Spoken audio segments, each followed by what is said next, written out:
Well, good evening, everybody, and welcome to a very special event. I hope you've been having a fabulous Christmas period and you're getting yourself all limbered up ready for the New Year celebrations. But it doesn't mean we stop with this. And we've got a great fun event here for a great cause. It is for charity, and I'll bring you on to that in a moment. My name is Chris Dawes, and I'll be joined very shortly by one of the Legends drivers and a good friend of mine, James Newbury, that the two of us will bounce off each other and really enjoy this event to its full. And I hope you all will too. Broadcast director, it's great to be back into the hands of Tom O'Farrell of 2F Media Productions. And we've got the event organiser, Mick Sutton from PASR, and I think he's out on track for this one as well, so we can really take the mick out of him, and not in a safety car this time. He's properly out there. So welcome to this event. We are at the Brands Hatch Indy Circuit for this particular one, which I've got to say is probably one of the best places to watch these pocket rockets, the Legends out racing, which I'm very lucky to be able to commentate on in the real world multiple times. And this is, as I said, for a very special cause, motor neuron disease. What is motor neuron disease? Affects the nerves known as motor neurons. These nerves tell your muscles what to do and are found in the brain and spinal cord. MNDA, which of course is the Association for Motor Neuron Disease, they fund the research into this terrible disease. They improve the care. They provide support for people that are suffering with motor neuron disease, as well as their families and carers. You can find out more at mndassociation.org. And it's a perfect time to bring in my co-commentator for tonight, because he sadly knows all about this. James Newbury, first of all, welcome to this evening and welcome to the commentary box, mate. Good evening, Chris. I visited you before on many occasions, but not actually being able to broadcast side by side by you. So that's really cool, and thank you for having me. Hopefully I won't disgrace myself. It's all good fun, mate. It is all good fun. Now, one of the big reasons why you and I have had this conversation many a time, sadly, you lost your father, Paddy, 4 years ago on Boxing Day, wasn't it, to the dreaded motor neuron disease. Tell us about it a little bit. So, Dad was diagnosed, I think, the latter part of 2017, 2018, having had balance issues, basically. Dad was a pretty good sportsman throughout his whole life. Played county cricket, played very high standard of cricket, played very high standard of hockey. Held some really high positions within the hockey world, and then all of a sudden just started losing his balance, and he was then diagnosed with MND, and during COVID he ended up quite poorly with MND. Mum, at 78 years old, becoming his primary carer, and then when Mum was unable to help him, assist him, move him around, he ended up in a care home. So during COVID, none of us were allowed to go and visit him. So for obvious reasons, me, Bert, Elliot, Annie, my wife, we do as much as we can to support the MNDA in order to try and raise funds and see what we can do and see if we can raise some awareness. Very nicely, MSV have adopted MNDA as their charity now. Oh, wow. Brands Hatch. Touring cars have this year, so we've kind of raised some awareness within the motorsport community as well, which is really cool. Oh, that is brilliant. And yeah, you and I have had many a chat about it, and of course for those of you who maybe recognise the name James Newbury, you'll see that it's in partnership with hashtag 2Mater. And that's kind of the fun way you like to bring all this about, isn't you? The famous Cars character, and you do your car up in that livery, etc. We do, yeah. So we've got Mac, the race lorry that comes along. We've got Guido, the golf buggy. I drive the number 2 car, which is 2Mater, obviously 2 being an anagram of toe. Yeah. And yeah, we have lots of fun. We do it as a family. We do it together with friends. Bert and Elliot come along, my 2 sons, who are out on track representing us this evening. And we have lots and lots of fun. We have thousands of people come and see us because we're really generous with stickers and merch and all sorts of stuff in and around the Two Mater brand, just to try and raise some awareness about what we're doing with MNDA and have some fun as well. Racing should be fun. It should start off with a toddler being given a balloon at a racetrack because everybody loves a balloon. So that's the sort of thing we get up to, some of the stupidity we try and carry out in front of people. No, absolutely, and I think the Legends is probably one of the best ones for that to be in, because I thoroughly enjoy covering you guys. It is just the most entertaining racing out there available. Oh, and Elliot, one of your lads, has just gone wide at Paddock Hill Bend, but he's dragging it out of the kitty litter, thankfully, so he's going to be rejoining and carrying on. But it's just always great fun. There's always loads of action. I'm pretty sure I've checked that I'm covering you guys multiple times again this year, which will be absolutely brilliant. And in fact, the winner of tonight's race, you're donating hospitality to any round that they choose this season. Yeah, so whichever round the winner of this evening wants to come along. So if they have a look at the calendar, you can either go to the Legends website or go along to the Two Mater website and have a look. The calendar for this year is on both. We start off 29th of March, I think. So 3 days after my 3 days after my birthday, we'll be out on track, and have a look through the calendar. So whoever wins, whoever's on the podium at the end of the evening, have a look, and we'll have you along for a weekend. You can come along and see what actually happens. Get involved, have some fun with us. Come and put some wheels on the car. Yeah, that's what we'd love for you to do. And of course, as we said, it is very much for charity. And as you'll see at the bottom there, it says if you feel so inclined to make a donation to MNDA, the link is in the description on the YouTube channel. It is a Just Giving page, Racing for a Cure in memory of Paddy in particular in this instance. And so please do jump in and make that donation. I actually get paid for commentating with these guys, and that money is going to go to this. Going to go to the charity as well. So as soon as that's sorted, that's the first I've said that. So even the likes of Mick and Watt didn't know that was going to happen. Oh, I'm just Thank you. There. Oh no, Thank you, Chris. No, God bless you, my friend. It's lovely the work that you put into this, and it's the least that I can do. Hey, I'm sat here drinking gin and commentating. How cool is that for a way for us to enjoy this? I mean, good. I'm on water still. I'm not going to have a beer until the second race, okay? You need to understand me. You're good at doing this. You're good at doing this whilst drunk. I've seen you on many occasions. I have never been drunk in the commentary box, I'll have you know. I just act like it. Right, but let's check in, because we've still got 6 3/4 minutes left to go in this qualifying session. At the moment, it is Nathan Williams that is at the top of the times. Nathan, I've been commentating on him in the Pro Simrig Super Touring event that he's competed in quite well as well.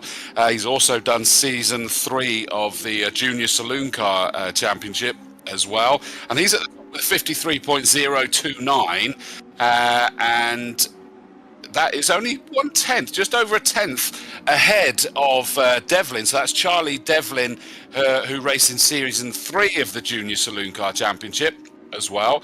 Jordan Taylor, another regular in the Super Tourer event that we cover. Mick Sutton, the main man's got himself up in 4th there at the moment as well. Goodness me, fair shout. It's not the course car this time, but in the number 60, he's up there, just a half a second off the current pole sitter. Behind him is Albert Henriksen Bell, another one of the regulars of the Super Tourers, and ahead of one of your lads that racing in the 299 car. That's Bert, isn't it? That's Bert, a very late entry into this on a sim rig that was put together the night before last. Oh wow, really? Yeah. Was that a Christmas present, was it? No, not at all. No, it's one we've sort of dragged the bits out of the loft and bits that we've retired as we've upgraded sim rigs. So it's all the old bits. And for Bert, who doesn't spend all day every day on a sim, to be there is superb. Oh, fair dues. That's really, really cool indeed. So up in 6th for him. In 7th at the moment is Harley Young in the number 113, ahead of Ben Mattress. He's another Season 3 driver in the Junior Saloon Car Championship. just under 3/4 of a second off the pole time. Then it's it's another one of the Newberries. You guys are taking over. Elliot in the blue number 11 car. Is he been doing a little bit more of the sim, or is it a brand new one for him as well? Yes, yeah. So Elliot's in the Junior Saloon Car Championship one as well. Of course, yeah. And he spends an awful lot of time. He has the luxury of 2 days a week at college in full-time education. So he spends 3 days a week at least sitting in front of the sim. Oh, fantastic. Fair dues. I mean, it is a different gravy, these sims these days, aren't they, to be fair? It's a great training ground. Yeah, absolutely. So the new one, which we've just put together, which we got from Mick from PASR, is just amazing. The difference between the old Thrustmaster kit is just unbelievable. Really? And, even an old person like me can drive it and actually feel that it behaves like a normal car, which I've never had before on a sim. Love it. Fair shout. If you're in that situation, talk to Mick, because the equipment which he puts together is just amazing. No, agreed. Well, Elliot is under pressure at the moment. Who's that directly behind him? That's the number 70 car, I think, is it? Let's have a look. Who's directly behind him? Trying to read the numbers is a little bit different when it's a one-off. It looks like Will Gibson livery. Right, that would make sense, wouldn't it? That's like his livery, whether it is him or not. Well, it's showing that he's in a number 11 car as well, so I'm not sure that Will Gibson's showing the right number on the tree there, but because Elliot Newbury, that's showing 16 on there, so actually it's just the paint jobs, so I need to ignore the numbers on the side of them a little bit. That's going to make it fun, especially as the as the drink flows during the evening. But it's Charlie Devlin in black and orange. Was that the one that was all over Elliot a moment ago, or have we got a couple with that colour? I'm not sure. I'm just having a look. Yeah, we were talking there about Will Gibson. He's jokingly messaged us to get his racing driver excuses in. There he is. You were right. It was a Will Gibson livery, wasn't it? 2 times champion, of course, isn't he? And a good friend of yours as well, James. 2 times champion, a fabulous bloke, an amazing person both on and off track. He's drives like a gentleman on track, and is superb fun in the paddock as well. So yeah, he's become a very good friend whilst we've been involved with Legends.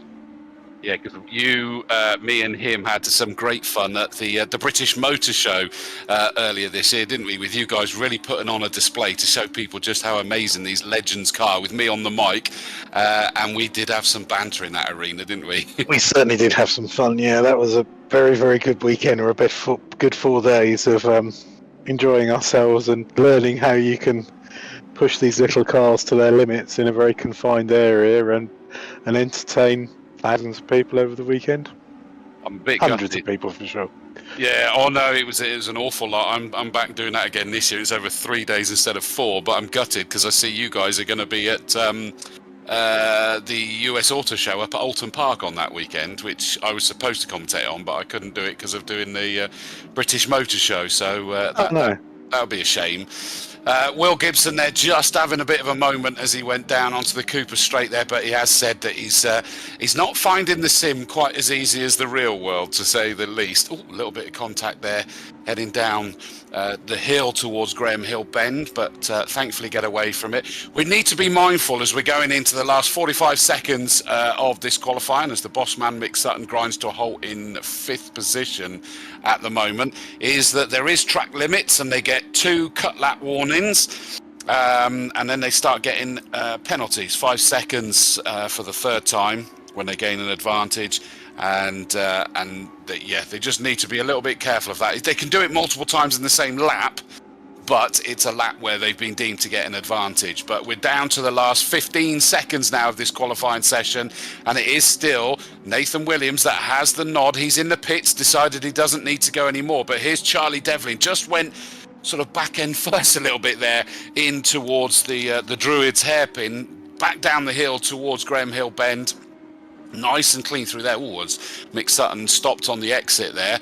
Hopefully that car's okay. But down the Cooper Straight at the far end, we then flick left, then right through Surtees into McLaren, and then the long drag through Clearways as he gets back on the power to see if he can do it. But it looks like he's going to miss out on this, and the checkered flag is out. So I think that's his last chance of trying to see if he can steal away that pole position. So it looks like Nathan Williams has done enough. Third place, Albert Henriksen Bell's already taken a checkered flag, so he sits in third, just ahead of Jordan Taylor.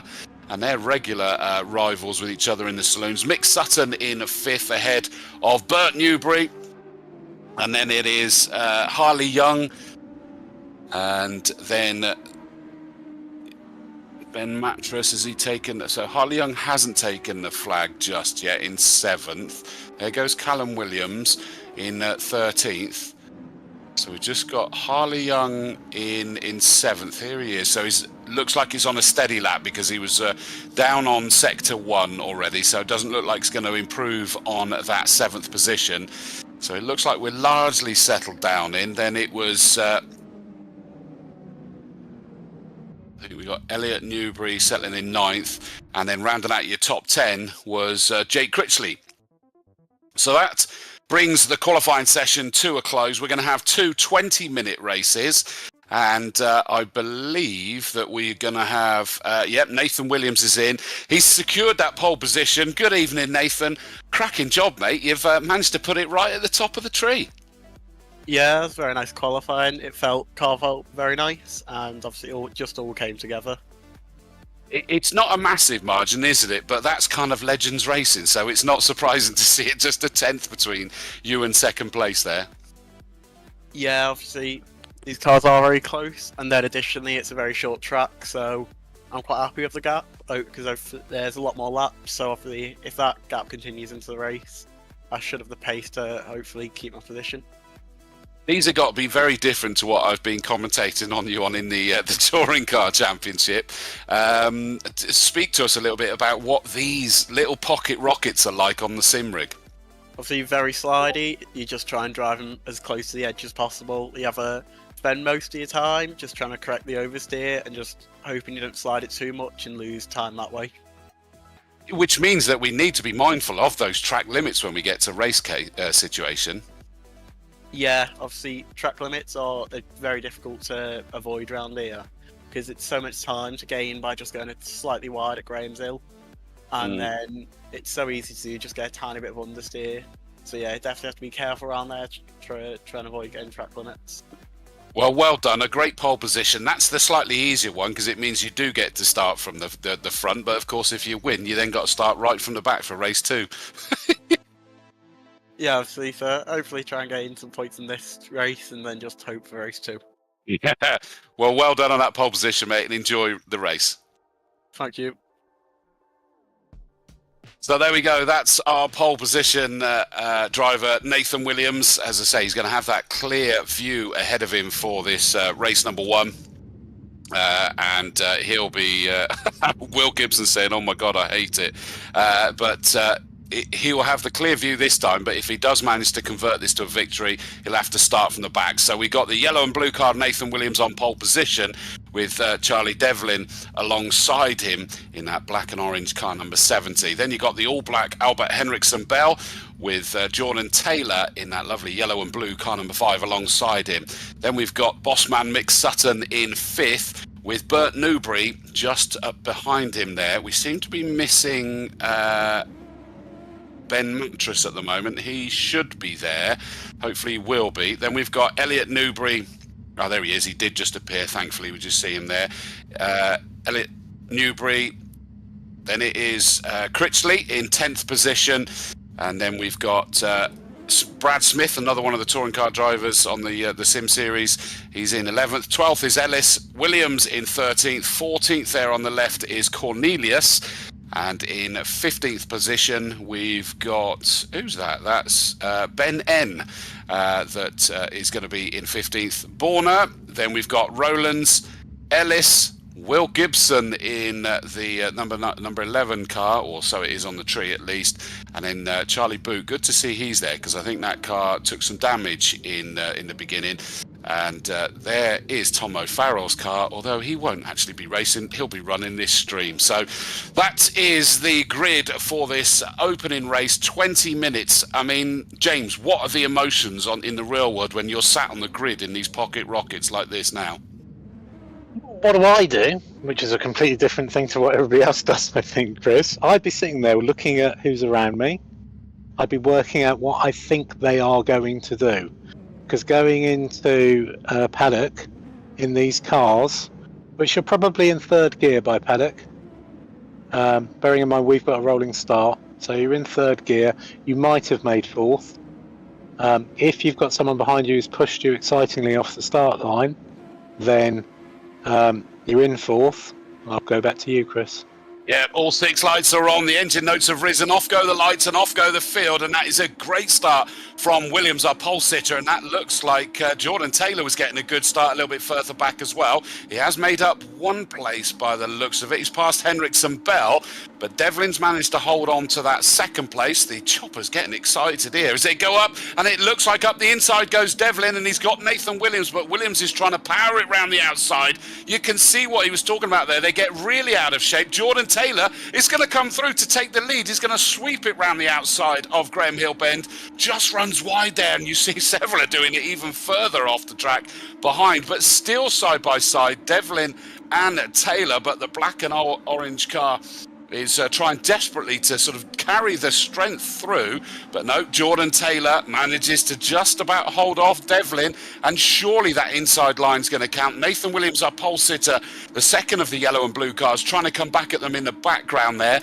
But this is typical of what we get to enjoy with the Legends race. And in fact, I thought our pole sitter was going to have a sneaky snifter between the two of them as we got towards Paddock Hill Bend. And in fact, there he is. Our pole sitter's going to go up the inside as they raise up the hill towards the Druids hairpin. Bit of contact there with Devlin.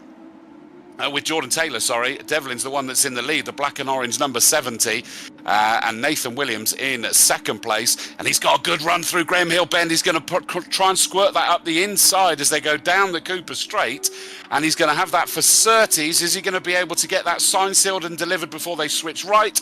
The answer is yes. So there you go, our pole sitter. He's had to work hard over this opening couple of laps. But James Newbury, you've got to be patient in these things because you will go backwards and forwards. I'm told that they're really realistic as well, Chris. I'm told that they have a proper tow as well, and you can get a draft in the cars. So, they've got to start working together. And I think if they do, then the front 3 could pull away massively. That's incredible. Charlie Devlin did momentarily take the lead there, but he's still having to fight really hard with the pole sitter Nathan Williams. Quick apology because I think I was saying Ben Mattress. My apologies. It's Mattes, Ben Mattes, who is sat there in 7th place at the moment. We've got 4 for the lead. Albert Henriksen Bell's managed to bolt himself onto the back with that jet black shadow of a car and close right onto the top 3. But at the moment, Devlin is the one that's got himself in the lead. Then it is the first of the yellow and blue cars, and that is our pole sitter Nathan Williams. Jordan Taylor behind him. Albert Henriksen Bell's got great slipstream. And this is the beauty, James, isn't it? You could be the 4th one in that train, and you're the one that's going to get the best slipstream and could be catapulted past several cars in one go. Absolutely. It's Charlie who's doing all the work at the front. The ones behind them can sit in his slipstream and can get to corners and can just pop back out and steal the line. This is how these cars are designed to be driven. That's what they're for.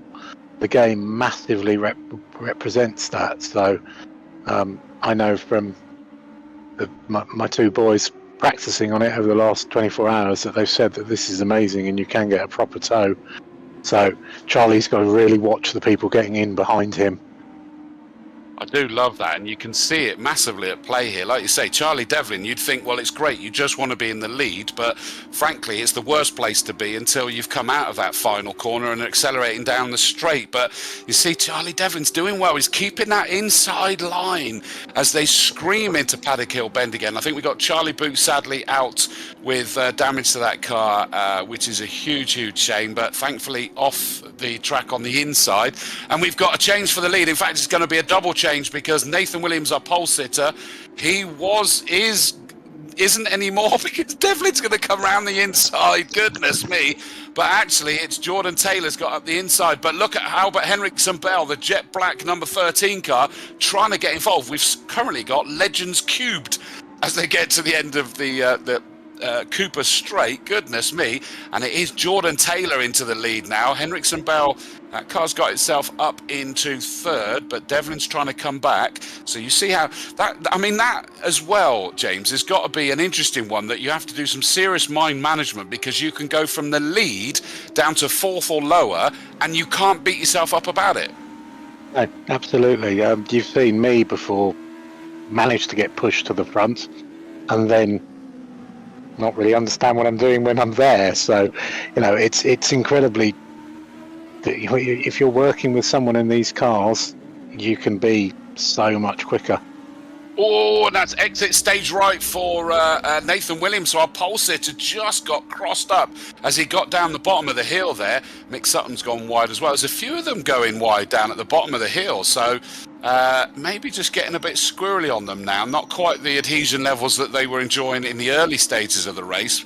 We're about to get into the 6 laps completed.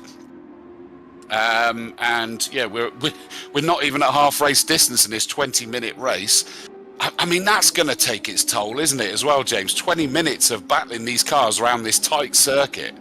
Yeah, we had a bit of a panic earlier in the day that the cars the fuel wouldn't last for the entire race. So we've had to change how the fueling works on the cars in order for them to be a 20-minute race. So, if that was a real race, I'd say there was some oil down on that corner. I would agree, yeah. It really looked like that, didn't it? Because they all went scrabbling wide, didn't they? Yeah. Not unusual, but thankfully it's not caused too many issues there. Who's massively lost out? Well, Jordan Taylor goes momentarily into the lead with Charlie Devlin in the black and orange number 70 car alongside him. Albert Henriksen Bell sat there in third. We know that we saw Nathan Williams run wide, but you can see he's still sat in fourth, and it's a lonely fourth. What is the position for that car in fourth? Because it's got no one to have a slipstream with. Does that mean that he's compromised, or is he able to just focus on qualifying laps to catch into that trio ahead of him? Hopefully the three at the front, because they're racing with each other, will slow one another down. That is his only hope. Okay. So hopefully the number 4 car can do his own quali laps. Does it also almost mean that he kind of wants someone to catch up with him so that they can then have 2 or more slipstream to try and catch the trio ahead? Yeah, that would be the case if they were real legends, absolutely. And then you could work with the person to push your way further forwards. I believe this is very, very similar, and you can do the same thing in this as well. I think the big one who lost out from that incident at Graham Hill was Mick Sutton. Yes, he did, didn't he? Where is he? We just had someone else just got tipped wide there. They can get very crossed. I think Brad Smith was one that lost out. But yeah, Mick Sutton, he's up into the top 10 again now. And that's where he needs to be patient. Oh, up into second has gone Albert Henriksen Bell. There's the answer that we're looking for. Nathan Williams is definitely getting closer in that fourth place. So the pole said just trying to reel them in just patiently. And he's got over 12 minutes left. So he just needs to be patient about that.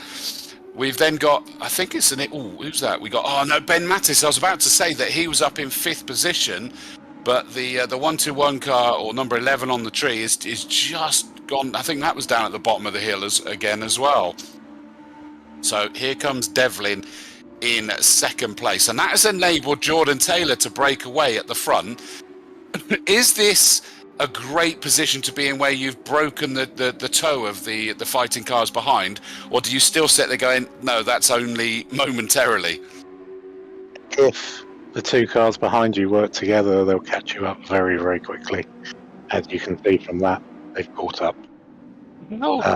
Discipline do you have to be, though, to actually work together instead of fighting? It's more about trust. It's trusting the person in the other car. Really? That they are going to push you to the right point into every corner. Because we do. We're the only race series in the UK who are allowed to do bump drafting. So we push one another with our bumpers.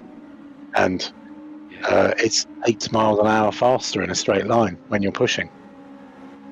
Yeah, and I mean, I'm looking at this sort of thinking that's probably a bit that Sim's struggling to truly replicate that, because honestly, it looks brutal when you guys slam into each other to hook on, and then it looks like you're intertwined, but it's not. It's just pure bump draft, and then it looks just incredible.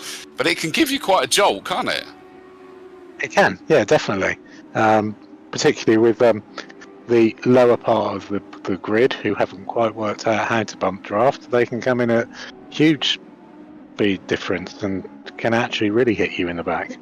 Yeah, it's wonderful to watch. If you've never been to watch a Legends race, I encourage you to do it. And you know, this year, looking at it, you're supporting British GT. I should be covering you guys at the American Speed Fest. You're starting off with GT Cup. I'll be at that one at Donington Park as well at the end of March. You know, some great events to go. But these things will just take your breath away if you've never watched them.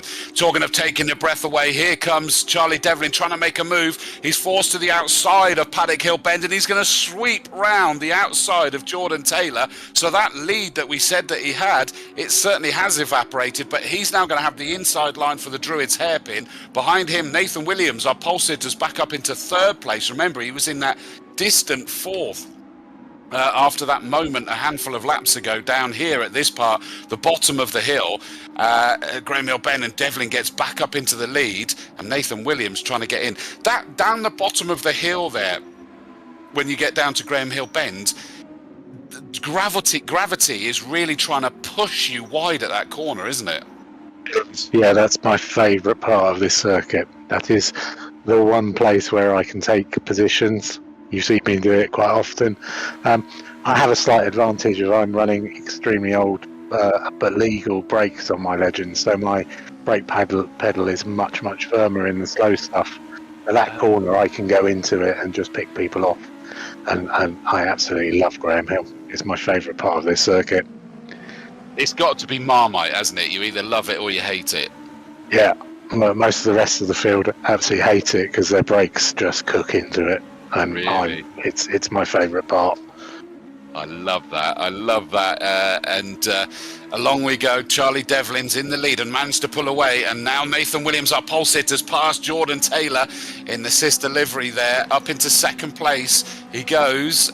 Next target is going to be Charlie Devlin. We're now down to 8 minutes 20 left to go. We're riding on board with Albert Henriksen Bell in fourth position. It looks like there's been a few changes. I think Cornelius has just lost about 3 places, possibly still going, sadly, for Cornelius. He's got going again. Great sort of day-glow pink in that one, but he's dropped down to 12th place from, I think he was either 5th or 6th earlier, but up into 5th has gone Critchley ahead of Williams, and then it's the first of the Newberries that are out there, and that's Elliot Newbury up in 7th place ahead of Ellis. Mick Sutton, the boss man, in 9th, and rounding out the top 10 at the moment is Ben N. So he runs a sim community called SRC, and he's out there racing in the top 10 at the moment. But again, Cornelius may have had that moment, so just take the patience that it will work. Great fight here. So here's your other lad, Bert Newbury. Oh, and he's just overcooked that one coming out of Druid's hairpin, and he was having a great fight there. I think that was with Dino Rowlands, Dino being short for Konstantinos, which I love that. But Dino was enjoying a great fight with your lad there. I hope that your boys are enjoying this as much as we are, though. Is Dino? Am I correct in thinking Dino is 10 years old? Is that the one? Let me just double check. Yes, he is 10 years old. Got his rig and PC on Christmas Day, so brand new out of the box for him, bless him. And it's P14. Yeah. Absolutely brilliant to see this, isn't it? It is available for all ages, isn't it? Absolutely, and it's just it's amazing that we have a 10-year-old out there and doing that well as well. Yeah, it's superb. Agreed. Dino is in 14th position at the moment and really involved in some great tussling there. Talking of tussling, look at this at the front. We're going to have a challenge from our pole sitter, Nathan Williams. Remember, he was a distant 4th place after that one tiny little mistake that sent him off onto the grass at the bottom of the hill and Graham Hill Bend. But Devlin just letting that rear end step out on him and just trying to power it. Oh, and the gap's disappearing, but he's trying to hold that inside line for Graham Hill Bend. But Nathan Williams has fought his way back up into the lead. Down to second goes Charlie Devlin. Third has dropped away Jordan Taylor under pressure from Albert Henriksen Bell. I was just trying to look in the distance there to see whether Critchley was sort of catching up with the lead four, but not sure. It's quite a gap at the moment, and I think that the bad news for Critchley is that he's got no one to play with and slipstream with at the moment. There's Ben Mattes, that lovely sort of pinky 36 car, and just had a bit of a fight there with trying to remember which car that is. That sorry, that's Ben Mattes, the orange one. Oh no, it's Cornelius that he's fighting with, isn't it? My apologies. We are getting notifications of penalties coming in, and the boss man Mick Sutton got a 5-second penalty. But the biggest story is our race leader Nathan Williams. He has picked up a 5-second penalty for track limits. All of a sudden, James, you can't be patient if you've picked up a 5-second penalty, can you? No, particularly not. And when Charlie's going to pull a move like that. That was a nice switchback, that, wasn't it? That was, yeah, that was very, very, very brave through clearways. Yeah, because it's an interesting one, isn't it? You actually got to slow down in the early part of sort of into clearways, haven't you? But then you can get back on the power fairly early in these, can't you? Yeah, absolutely, and you can just let them drift out.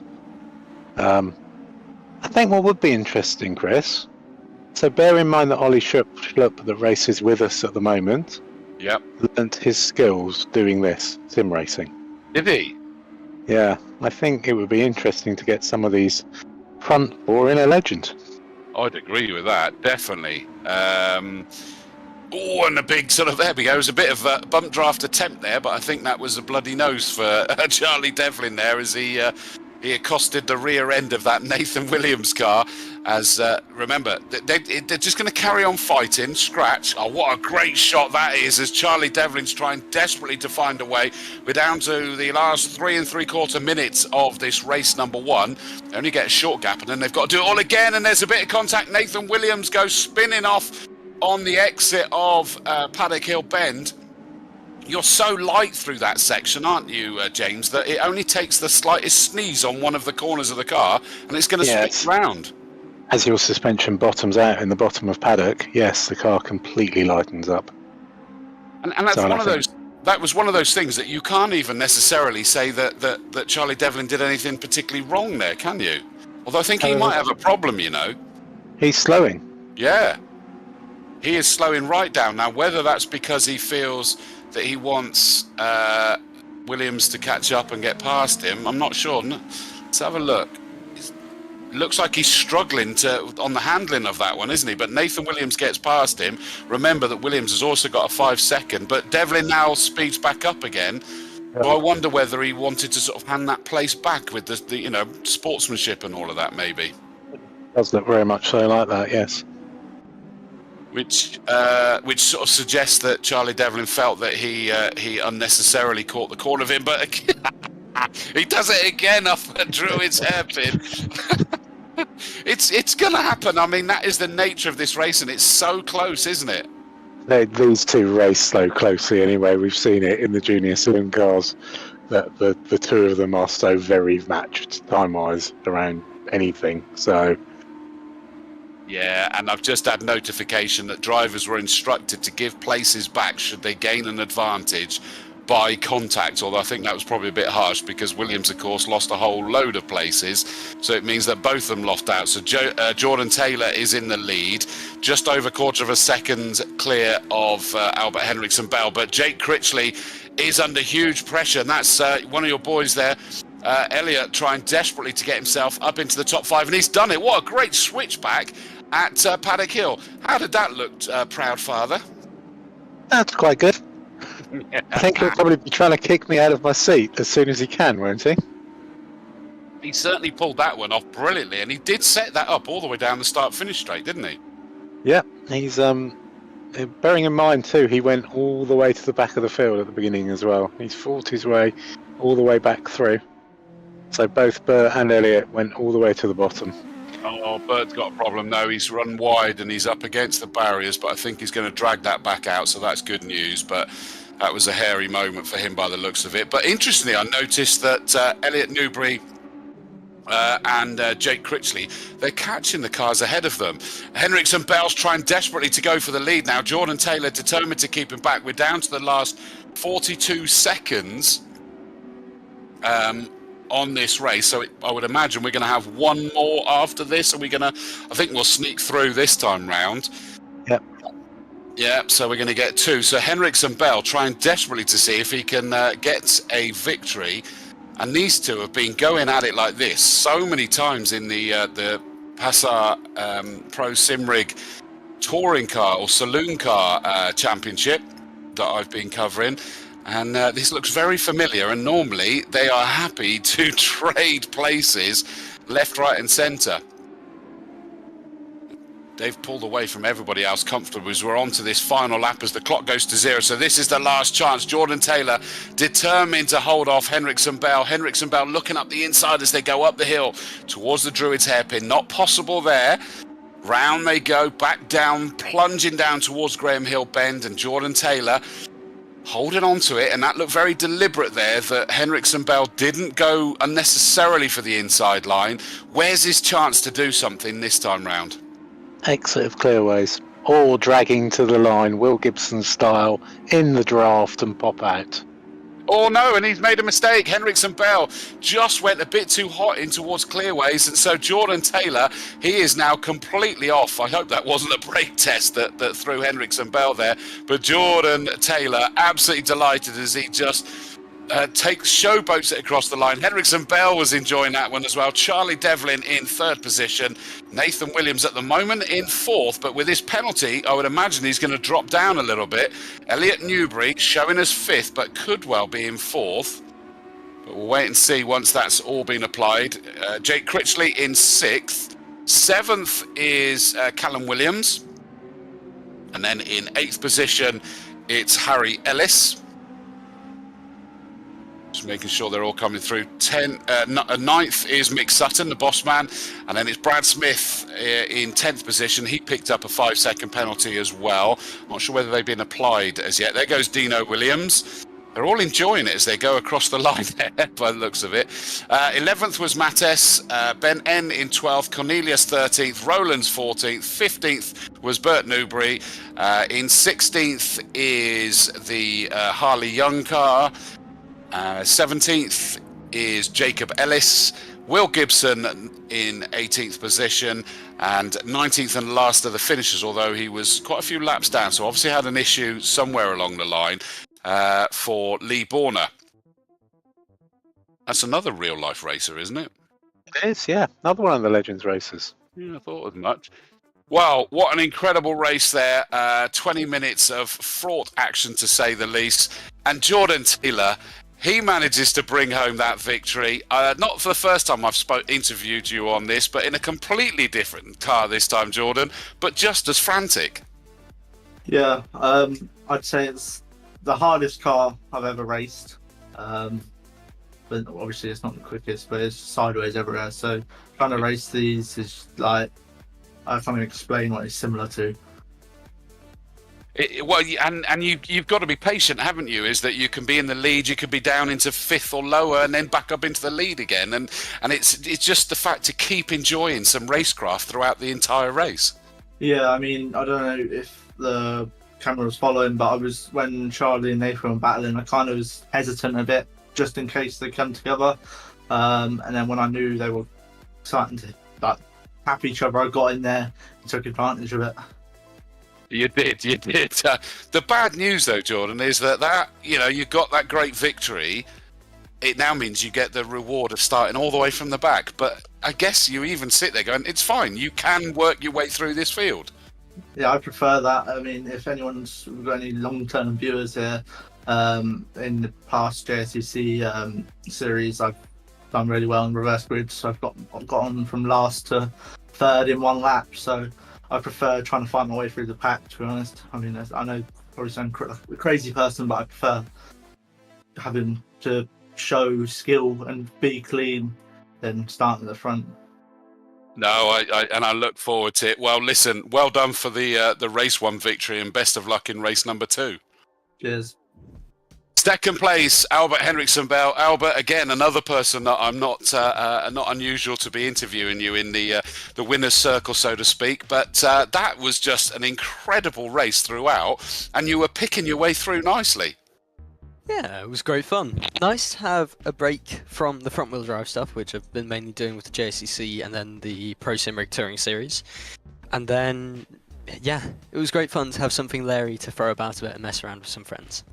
Yeah. What happened right at the end there? We were waiting to see it. We're thinking that you were going to try the drag onto the start-finish line, and it just went wrong at the end. Yeah, I was seeing if I could set up a switchback by going wide and then coming back across for a later apex to get the run down the straight to see if I can get past Jordan. However, when I made that transition to move towards the outside and I hit the brakes, just had such a sudden lack of grip, and I think it must have just been a combination of the sudden turn, the weight transition, and the brakes, tyres starting to fade a bit at that point. Wow. It looked fraught, to say the least, but it's worth trying everything. And that's an interesting one, actually. I wanted to ask, a little bit different to the touring series that we've been covering, but what was the situation with tyres as this race went on? They don't wear quite as badly as the Super Tourers do, but you do notice a bit of it as you get onto the race. So you start noticing, I'm having to brake a tiny bit later here, or if I hold the brakes this long, I start to lock up a bit. Yeah. Nice. Well, listen, it was thoroughly entertaining from our side as well. Well done on a great second place, Albert. Thank you. And third position, Charlie Devlin. Charlie, I think you had every position from the top 6 during the course of that race, and it just got a little bit fraught in that fight for the lead, didn't it? Yeah, it was a really hectic one. Obviously, fought my way through. Got a bit leery towards the end. I had a bit of contact with Nathan Williams, who I let back through because it was the nicest thing to do, really. Yeah, which was, I guess, was unfortunate because that, of course, he dropped down to 4th, so it meant by giving him that place, you had to throw away another couple of places as well. But them's the rules and all that, isn't it? But it only looked like the tiniest bit of contact at a point that is difficult to control those cars anyway. Yeah, the contact model can be a bit funny in this game. Obviously, a good example of it. But yeah, it's unfortunate. We'll reset and we'll go again. Well done. Great third place. Best of luck in this reverse grid race. Thank you. It's going to be a good one. It is. Well done. Enjoy it, mate. So there you go. There's Charlie Devlin. Right. So we're now going to be with this second race with the reverse grid. So it is our friend Will Gibson that's going to be on pole position with that reverse grid. So double champion over the last 2 years in the real world. He's got alongside him Ellis, number 42. Then it's Young and Bert Newbury on the second row. Row 3 is Roland and Cornelius. Then it's Ben N and Ben Mattis. Brad Smith, Mick Sutton. And 6th row is Ellis and Williams, as I'm keeping an eye on the lights because already they're starting to go. So 5, 6 lights are on. The engine notes are rising. 20-minute race is underway, and Will Gibson's got to lead this pack for the first time. You've got to feel like there's an almighty target on your back when you're leading this pack into a circuit like this, James. Oh yes. So we do exactly the same. We do reverse. Well, we have a similar format, which is 2 heats during the day and then 1 final. We do it by ballot, so we just draw a ball out of the hat. So we're random on the grid for the first 2, and then the second race is the reverse of the ballot. But then the third one is the reverse of how well we've done during the day. There's a lot of contact going on. Oh, there is loads. And I mean, this is the risk, isn't it, of reverse grid. Thankfully, in the real world, it doesn't sort of go quite like that. Oh, Will Gibson's got it wrong on that transition of the left to the right-hander. I mean, that's a difficult phase, isn't it? The Surtees into McLaren, because you're very quick, but suddenly going from left to right with sort of just really changing the dynamic of the car throughout it.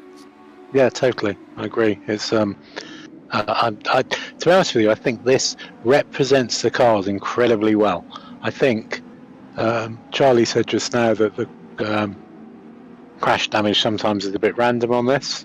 I think it was because he hit the bottom of paddock and both cars were extremely light. So the incident that happened was what would happen in real life if you touched at that point. Yeah, agreed. I'm kind of just letting this breathe at the moment because there's so much going on that it's like there's no point suddenly getting overly excited about everything. But look at that, Nathan Williams, pole sitter from race number 1, and I think he's still possibly held on to 4th. I might be wrong. He might have finished 5th after the time penalty, but he is up into 3rd place already, all over the back of Ben Mattis in that orange car, and he's going to go for the inside as they cross the line for the 2nd lap. And Nathan Williams, yep, he takes that one nice and cleanly there, up into 2nd place. He's going to run a little bit wide there, which is going to enable Mattis to come back at him, and he's done it nice and cleanly there. So a brilliant job. And I just had a notification, by the way. The grid was set up for race 2, how they cross the line before time penalties are applied, so that's worth knowing. Jordan Taylor, the race 1 winner, he's up into 5th already. Jacob Ellis running a little bit wide there, but still in the lead is Harley Young, and that looks like Ben Mattis just got a little bit crossed up at the end of the Cooper Straight. So Nathan Williams goes through, but Jordan Taylor's looking up the inside, so it's a familiar sight with those blue and yellow cars fighting for 2nd and 3rd at the moment. Charlie Devlin is now up into 4th place. Remember that black and orange car there? That was kind of the top 4 earlier on. It's enabling at the front, Young is still in the lead, so Harley Young has scampered away comfortably in the lead. There it is, the white car is in the lead of this race, and basically James has left everyone else to get involved in whatever shenanigans they want to get involved in. And they are getting involved in a lot of shenanigans. They really are. But this is what you guys, and we've got a bit of contact a bit further back. Jacob Ellis just getting that caught back up again. But you guys love how frantic these races are, don't you? There's never a boring Legends race. Yeah, not necessarily all the contact that happens, but yeah, we enjoy we enjoy the bumper to bumper racing and wheel to wheel racing. Yeah, very true. Although you've also got to be careful on that wheel to wheel, haven't you? Because there's almost something single-seater-esque, because you can get side by side entangled with each other, can't you? Worse than Chris. So we have a live rear diff. There is no rear diff. Both wheels turning at the same time. Oh. And what happens is, if the front wheel of someone's car hits the back wheel of another car, if you hit the back half of the wheel, you will just get popped up in the air. Oh dear. Hence the horrific accidents that do happen. Yeah, you had a barrel roll, didn't you? Well, unfortunately, I didn't. We ran as a team car this year, and my best mate from school, Toby, was in the seat and touched the back wheel of Chris Needham, and up in the air he went, and 7.5 times later he landed. Yeah. And it was a rebuild and a reshell and everything else. Yeah, oh yes. Yeah, Chris Needham, that's another big sign for me that says that that's a driver that had great success in the supercarts, which are just absolutely insane carts that race on long circuits, and they've come over to race in these because they're so much fun, which for me says an awful lot. Bert Newbury, your lad's having a great race there at the moment with Ben N, and in fact he was fighting with Ben Mattis, the orange car just ahead of him. Oh, and there's just a bit of contact there. I think that was Dino Rowlands just sort of rejoined as another car was rejoining from the other side. But there's Charlie Devlin in 4th, trying to make a move on Jordan Taylor. Nathan Williams has pulled away from this group now, hasn't he? And he's closing in now on Young. That interests me, though, James, is that I guess it is because these two are fighting so hard. Nathan Williams in that second has pulled away and is reeling in Harley Young in the lead. Yeah, I think, but throughout, Nathan's been quite a bit quicker than everybody else on track. True. I think in clear air, Nathan's making the deficit up. Which I guess is the key point that I was alluding to there, is that what's really good is that it's not purely about the slipstream, is it? You can still have a race even if you happen to be on your own. If you're able to pilot these things quick, you still can have the advantage. Yeah, absolutely. And many people do just go out of the front and allow people to work together and try and defend on them catching up from them.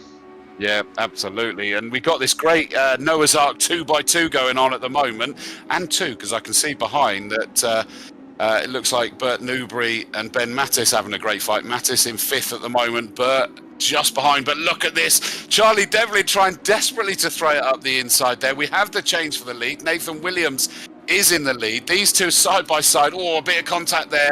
Elbows out, and Jordan Taylor throws it back onto the circuit again brilliantly, and still somehow gets it stopped down at the bottom of the straight. Fair shout is that Devlin felt that he probably caused a bit of contact that changed the position, so he's given it back. Great to see the sportsmanship with this, isn't it, James?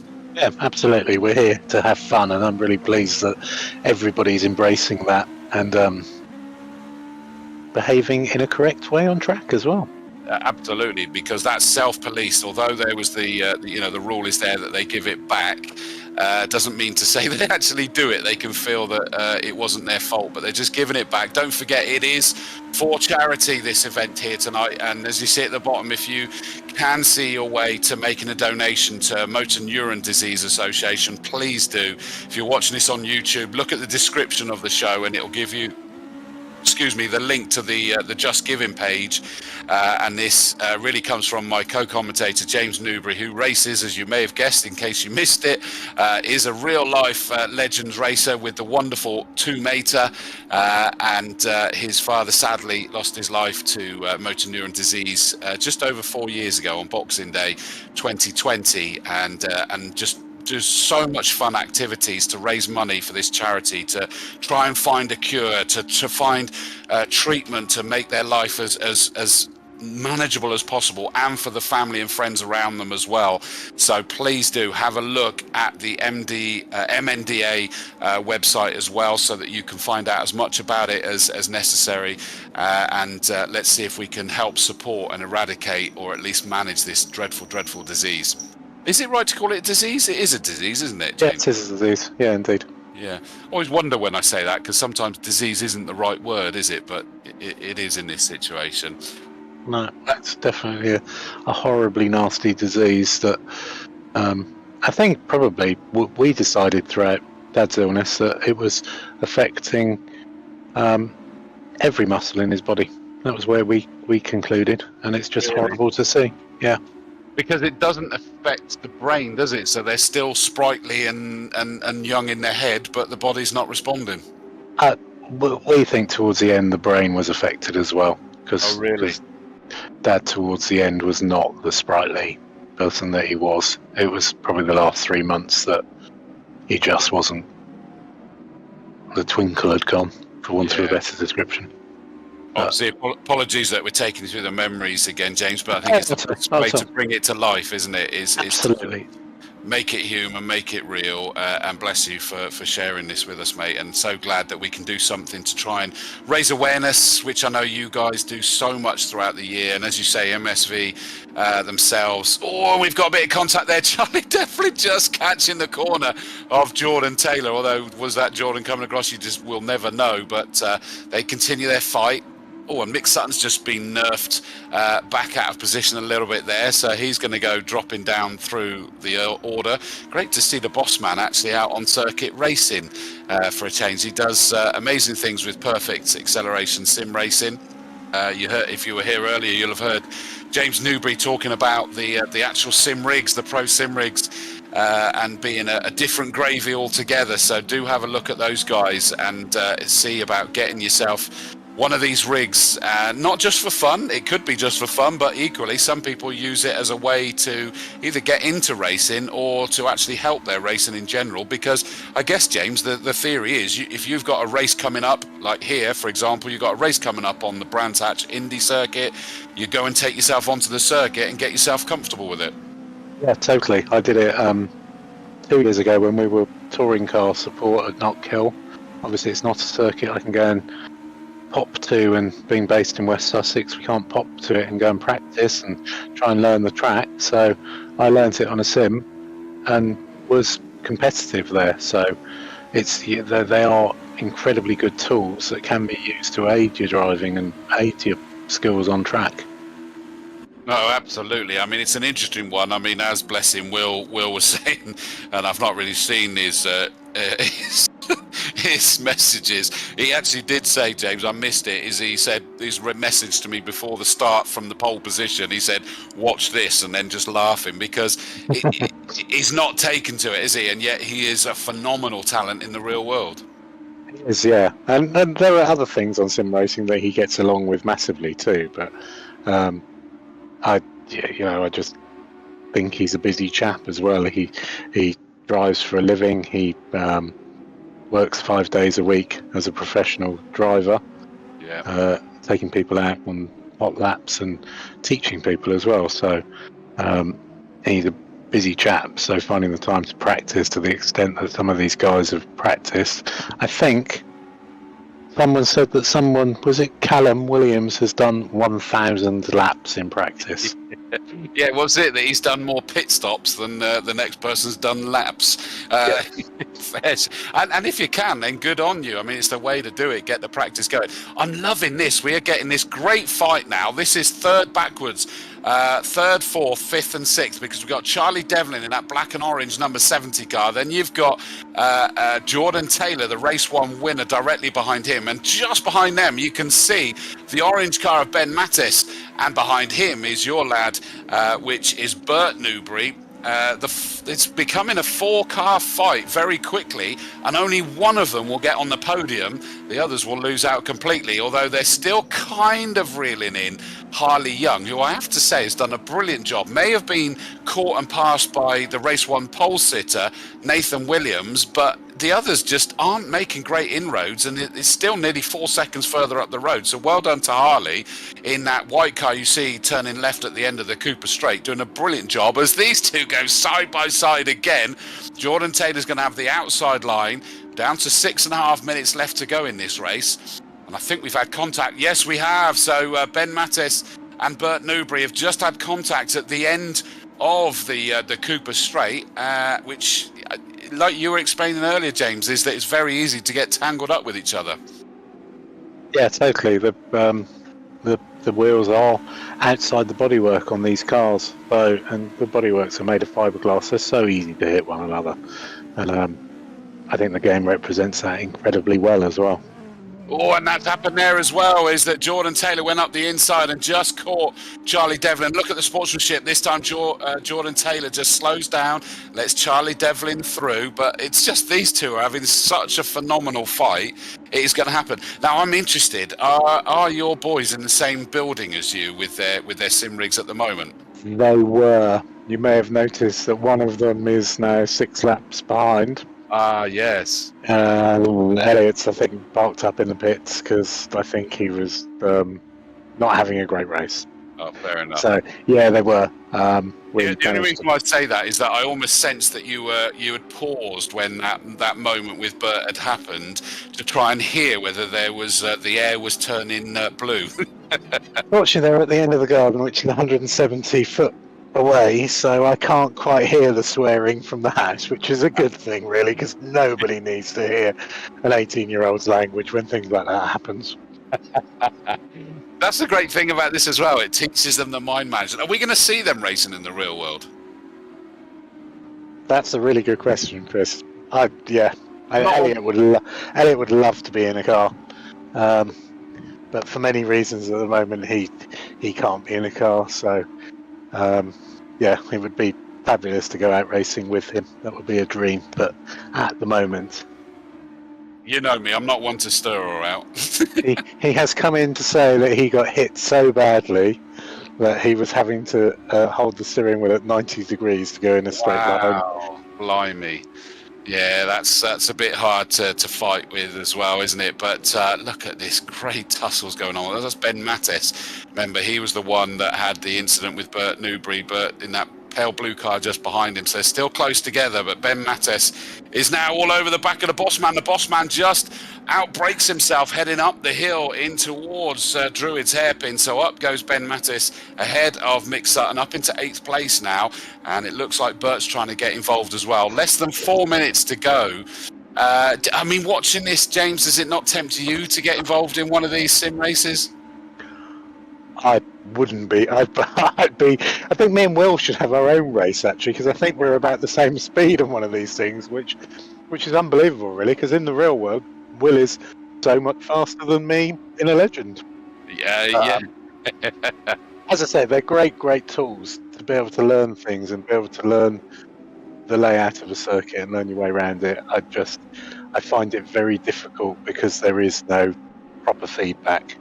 There's no noise. There's no genuine geo movement in the car. So No, it's true. I mean, it's got an awful lot closer, hasn't it, these days with so much of it. But you still can't replace everything. Good move there, Ben Mattis up past Mick Sutton again. So Mick had come back again.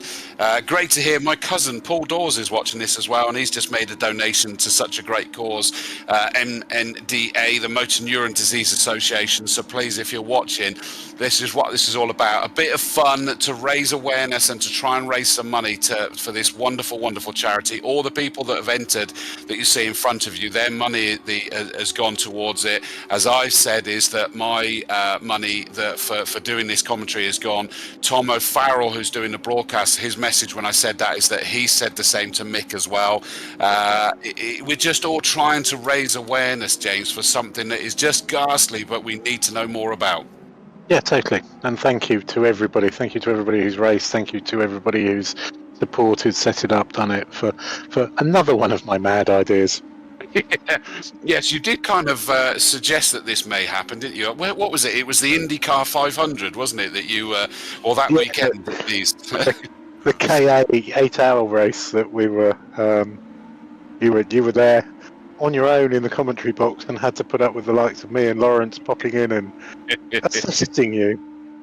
It was a brilliant fun. I mean, again, it's another one that treats it in the manner that it should be. That for me, motor racing commentary is entertainment first, and that's how I treat it. And that's why I love this. Oh, bit of contact there. Oh dear me! I think Ben Mattis was a bit optimistic there, wasn't he, going up the inside of Mick Sutton, and it was quite a late close. But I think that was that was never going to work, was it, James? But there's been a Newbury game. I can't say any more. Yes, that's true.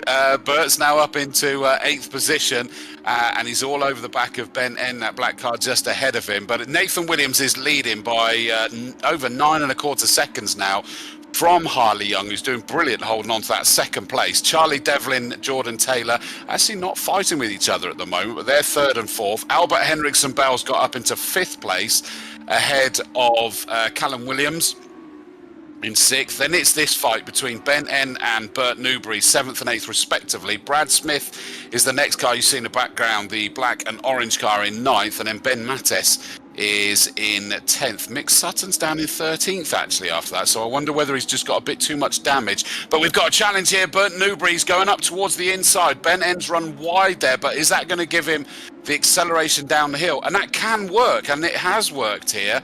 To run wide up at that hairpin leaves you vulnerable, but you can get a good run down the hill, can't you? But Bert seems to have the inside line inserted. He does. He's got it sorted.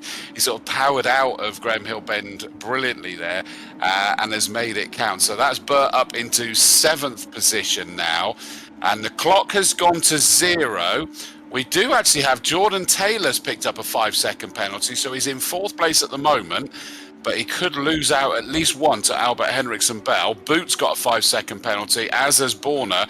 So those guys have been abusing track limits a little bit. But here's our race leader, Nathan Williams. He's not going to bother throwing up the inside there of the back marker because there's just no need to, because he's going to bring that round. Now, Nathan Williams, he had the pole position but didn't get the victory. This time he had to start a long way back, but he's fought his way through, takes the checkered flag. A fantastic victory for Nathan Williams, and it was the other one that he wasn't expecting that he actually secured. Great job here by Harley Young. Through comes Harley and takes 2nd position in what has been quite a lonely race for him, but I'm sure he's pleased. Charlie Devlin in 3rd position, so that's 2/3 for Charlie Devlin, so that's been a good clobber for him, to be fair. Jordan Taylor in 4th position, but may drop to 5th. Albert Henriksen Bell probably jump ahead of him after the penalties applied. 6th is Callum Williams ahead of Bert Newbury. Great job there from Bert Newbury. and Brad Smith in 8th, Ben N in 9th, 10th is Ben Mattes, in 11th is Harry Ellis, Critchley in 12th, Mick Sutton, there he is, the boss man, comes home in 13th position. Borner in 14th, Rowlands, so Dino comes home in 15th place. 6th is Boot, Will Gibson in 17th, Cornelius 18th, and they're the last that took it all the way to the checkered flag. Elliot Newbury, we heard about the damage that he got earlier, and Ellis also into the pits a couple of laps prior to that as well. So that rounds out the 20 drivers in this fabulous race. I mean, talk about entertainment there, James. It was absolutely epic as always. Yeah, absolutely brilliant. And again, it just is testament to the reverse grid format, where you saw on the first lap how much action and how much carnage there was. Yes, absolutely. Tom O'Farrell says Devlin might have won the event with those 2/3. I don't know whether we'll know how quickly we'll know about that, but for now we will just interview for the race positions as they were. We'll start, of course, with our race winner, Nathan Williams. Many congratulations, mate. You started with a pole position, but race 1 didn't go fully to plan, but you rounded it out rather nicely there, mate. Yeah, obviously it's been quite up and down, but obviously start and end on a high. It's been quite a very good evening. I mean, it's just typical Legends racing, isn't it? It's such frantic stuff. Yeah, obviously, I think you end up battling so close. It's like the first race, obviously, I made a mistake and was not able to come back from that and then start battling again. So it's very fun racing, obviously, especially around Brands India. Track normally not the best at battling. They're still so fun to race around. It really is. I mean, we were hearing that this is very true to life, with the fact that you can have some wonderful slipstream effects even on the sim as well. Yeah, obviously I was quite surprised. That caught out a lot of people in the first race. Obviously, nobody's expecting the slipstream to be as powerful as it was. Be allowed for the really good racing, as you could make a mistake in the last corner and then just be brought back and even alongside in quite a few cases. Presumably, though, it can also mean that you don't just sit there with this ready prescribed braking point, etc. Because if you've got a slipstream, you're arriving at that corner a lot quicker than you were the last time.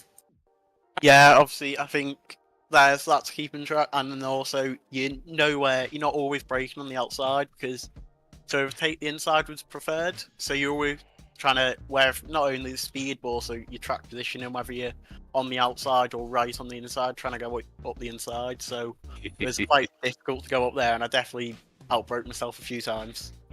I think that's the name of the game here. But you very quickly made up a lot of positions, and then sort of, I think the final few, you were just a little bit more patient to get yourself up into the lead. Yeah, I think the first I had a really good opening lap, then I think somebody near me had a bit of internet issue and it just lagged into me and cost me about a second. But I was just able to keep in front of Jordan and then pull away, catch Harley at the end. And then, obviously, fortunately, Jordan and Charlie spent most of the race battling. They did. To keep their position, so yeah, got quite lucky there with all the circumstances. Well, listen, mate, congratulations. A great pole position. And yes, as I say, race 1 didn't go completely to plan, but you rounded it out absolutely brilliantly. And I'm just looking, actually, it does mean that you, provisionally, although it does say confirmed, is that you have won the event by 1 point with 57 points compared to Jordan Taylor, Albert and Devlin on 56 each. So Yeah. you have won the event, mate, by 1 point. I was thinking about it in the race, because I knew Jordan, I thought me and him would have been drawn, but if it stayed as it was, and I had a worse first race result, so I think he would have won. But obviously, I think he got track limit to the second race, which has just put me 1 point ahead. So, Well, I mean, well done. Again, I'm not surprised to see it that close. I love covering Legends in the real world as well, and this is like as close as anything.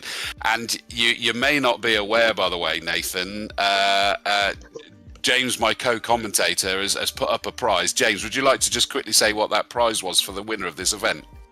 Hey Nathan, make contact with us. We'd love to have you along to a race weekend. We'll let you come along and join in with the team. you can come along and we'll look after you all weekend. We'll pay for you to get in. Tell us have a look at the calendar, which is on twomaters.com. Work out which is the nearest track to you, and come along and we'll look after you and your family for the weekend, and hopefully you can have some fun and come along and enjoy what we do. Thank you. Looking forward to that now then, yeah. Superb.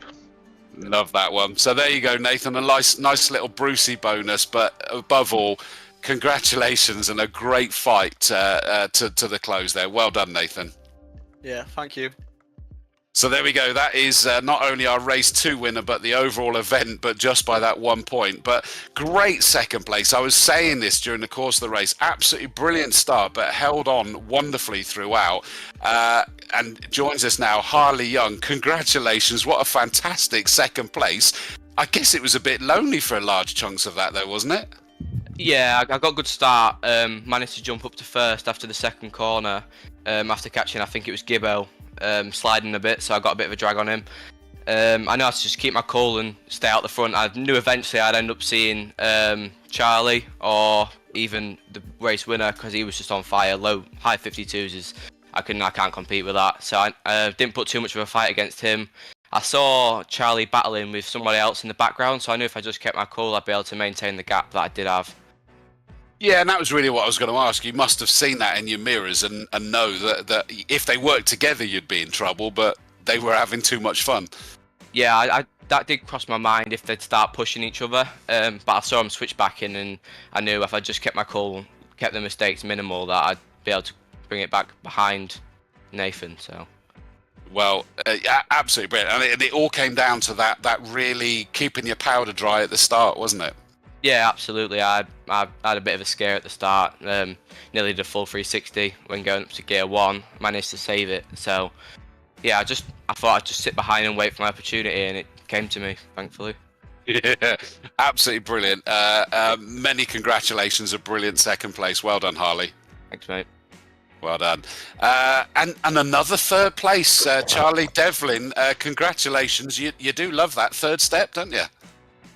Yeah, it seems to be quite consistent. Obviously, it's not the podium step I want to be on, but I always take the points. Consistency is key.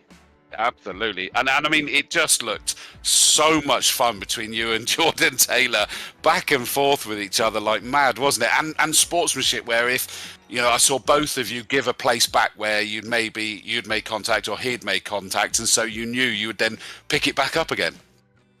Yeah, it makes it really fair, it makes it really fun. I was hoping at some point he might work with me, because I knew that I could catch Harley, and I thought he would work with me, but I always take a battle any day. Yeah, that's the irony, isn't it? Is that you do want to enjoy it, and you did. And I mean, you end up. I mean, I think on the paperwork it shows 4th, but as in 3 of you were on 56 points compared to Nathan's 57, and it just came down to something incredibly close. But above all, this was about being fun to raise awareness for motor neuron disease, and I think it was just a fun way to round out this festive period, wasn't it? Yeah, to have such good racing for such good cause is always amazing. Obviously, to lose out by 1 point, I was pushing in at the end of that last race to get fastest lap, just to get 1 point over, but tyres were shot at that point from battling. So it is what it is. To do a race for a great cause is always amazing. It was rumoured to start with, Charlie, that you were the provisional winner. So okay. I thought that you might have got it, but you just missed out by that 1 point. So your prize, you can come along and do the washing up like normal at a race weekend. In fact, all the race weekends. Yeah. Listen, Charlie, congratulations. A great pair of third places. Well done, mate. Thank you. So that was the top 3, and of course it included our champion of this standalone event. I mean, James Newbury, I thank you so much for joining me on this one, mate. I know we talked about it, and you were mildly nervous about jumping on, but I think you took to it like a duck to water, and I hope you enjoyed, A, what you did, but above all, what you wanted to put on to try and raise this money and awareness. Another one of my slightly mad brainchilds, Chris, as you've seen over the years. Since you've got to know me, there are quite a few mad ones. I hope everybody enjoyed themselves this evening. Thank you so much to all of you for joining in and supporting it and having fun. That's what it's all about. We're supposed to be trying to have fun and trying to raise some awareness and fun for it. I've had messages upon messages already on social media. I've had lots of people directly messaging me. Gibbo says that he needs a better sim rig. Tools. There's no surprise there, is there? No, absolutely not. Absolutely. You can find out more information at mndassociation.org for what this is all about that we're doing. And in the description of this particular stream, you'll find the link to the Just Giving page. Please do give as much as that you're able to and raise awareness. Motor neuron disease, it affects the nerves known as motor neurons that tell your muscles what to do, or are supposed to tell your muscles what to do, found in the brain and the spinal cord. And the idea of this is to help fund research into it, improve the care and provide support for people with MND and their families and carers as well. So wonderful to be able to raise awareness for something that needs to it. So thank you to everyone that's watched. Thank you to everyone that's taken part. It's been a really, really special event, and it's been wonderful to be part of it. Also, don't forget that obviously from this group, we've got coming up on the 2nd of January, it's the Junior Saloon Car Championship.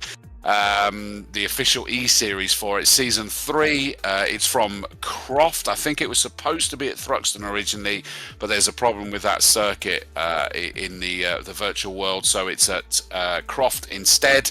That will be from 7:30 p.m. on the 2nd of January. You'll all be over your hangovers by then, hopefully, so make sure you tune in and catch that one up as well. I think I'm then back the week after. What's that? The 6th? There it is. The 7th of January. So that's the following Tuesday, 7:30. We've got the final round of the Pro Sim Rig Super Touring 2024 Sim Series at Alton Park as well for that one. So that's going to be a fabulous event. I've just been reminded, by the way, when I was talking about the Junior Saloon Car Championship, that they've said 14 to 70-year-olds should be over the hangovers. I wasn't meaning the drivers, Tom. I was talking about the viewers, just to get myself out of trouble on that one. I was not suggesting that about the drivers, definitely not. Hopefully you've liked what you've seen. It's a great production that's put on by Tom O'Farrell from 2F Media Productions, Mick Sutton from PASR, as they wind me up for calling it with my West Country accent. I've been Chris Dawes. Thank you so much for joining me, James Newbury, and we hope to see you watching in, tuning in, and finding out about what events you can get involved on as well. And for all the sponsors and supporters of the series that are put on, we wish you a very good evening. Hope it's been a good Christmas. Go and enjoy a fabulous and safe New Year. From us here this evening, good night.